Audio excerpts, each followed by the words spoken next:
Hello guys, welcome back to yet another episode of Code with Dalip. In today's video, I'm going to talk about Ukraine.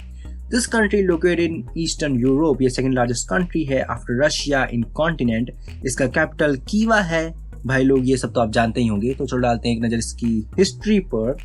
Fully independent Ukraine 20वीं सदी की आखिर में सामने आया after a long period of domination by Poland, Lithuania, Russia and the Union of Soviet Socialist Republics USSR.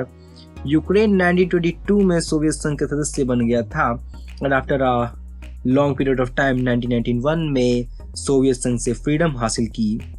तो डालते हैं एक नज़र इसकी ज्योग्राफी पर. 6,03,628 स्क्वायर किलोमीटर के एरिया और 2,782 किलोमीटर लंबी सी बाउंड्री के साथ यूक्रेन दुनिया का 46th लार्जेस्ट कंट्री का खिताब अपने नाम करता है. इसके साथ ही यूक्रेन में डिफरेंट स्पीशीज के एनिमल्स भी पाए जाते हैं, जैसे चित्तीदार जमीनी गिलहरी, वाइट स्टार्क और भी बहुत कुछ. यूक्रेन में ज़्यादातर टेम्परेचर क्लाइमेट यानी समशीतोष्ण जलवायु रहती है, with the exception of southern coast of Crimea जहां सब ट्रॉपिकल क्लाइमेट पाया जाता है. सो ये तो थी बात है जियोग्राफी की. Now next topic is politics. As we know, politics is a very big role playing in the country revolution. So, Ukraine एक रिपब्लिक कंट्री है, as we know, with a mixed semi-parliamentary, semi-presidential system with separate legislative, executive and judicial branches. 24 अगस्त 1991 में अपनी स्वतंत्रता के साथ ही Ukraine ने जून 1996 को संविधान लागू कर जुडिशियल रिपब्लिक को अपना लिया.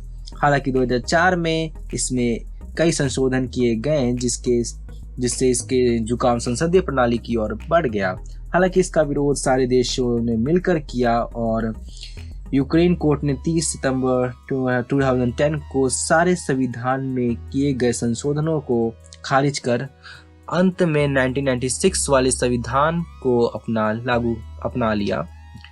2004 के संविधान संशोधन तथा 2010 पर कोर्ट के आदेश पर राजनीतिक बहस का एक प्रमुख विषय बन गया कि ना तो 1996 के संविधान और ना ही 2004 के संविधान प्रारूप करने की क्षमता प्रदान करता है. 21 फरवरी 2014 को राष्ट्रपति विक्टर यानुकोविच और विपक्षी नेताओं के बीच पुनः 2004 के संविधान की वापसी के लिए एक समझौता हुआ. ये समझौता यूरोपीय संघ की मध्यस्थता के बाद हुआ, जिसके बाद सारे देशों में विरोध पनपने लगा.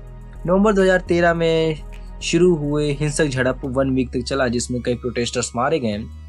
इस सौदे में 2004 के संविधान में देश को लौटने गठबंधन सरकार का गठन, जल्दी चुनाव का आह्वान तथा जेल से एक्स प्राइम मिनिस्टर यूलिया टाइमनेस्को की रिहाई भी शामिल थी. समझौते के एक दिन बाद यूक्रेन की संसद ने समझौता खारिज कर दिया और अपनी वक्ता ओलेक्जेंडर ट्रांचोनिका को लास्ट प्रेसिडेंट और आर्सेनी यातसेंको को यूक्रेन के प्राइम मिनिस्टर के रूप में चुना गया. तो ये तो थी बात है पॉलिटिक्स की. अब डालते हैं एक नज़र इसकी कल्चर ऑफ यूक्रेन के बारे में. तो यूक्रेन ऑर्थोडॉक्स क्रिश्चियनिटी से बहुत इन्फ्लुएंस्ड है. यूक्रेन की संस्कृति अपने ईस्टर्न और वेस्टर्न नेबरिंग कंट्रीज से भी बहुत इन्फ्लुएंस्ड है. इसका एग्जाम्पल वहाँ की आर्किटेक्चर, म्यूजिक एंड आर्ट में देखने को मिल सकता है. कम्युनिस्ट युग के यूक्रेन के आर्ट और राइटिंग पर काफ़ी गहरा प्रभाव रहा है. 1932 में स्टालिन ने सोवियत संघ में सोशलिस्ट रियलिज्म स्टेट पॉलिसी का गठन किया, जिसने वहाँ की क्रिएटिविटी पर बुरा असर डाला.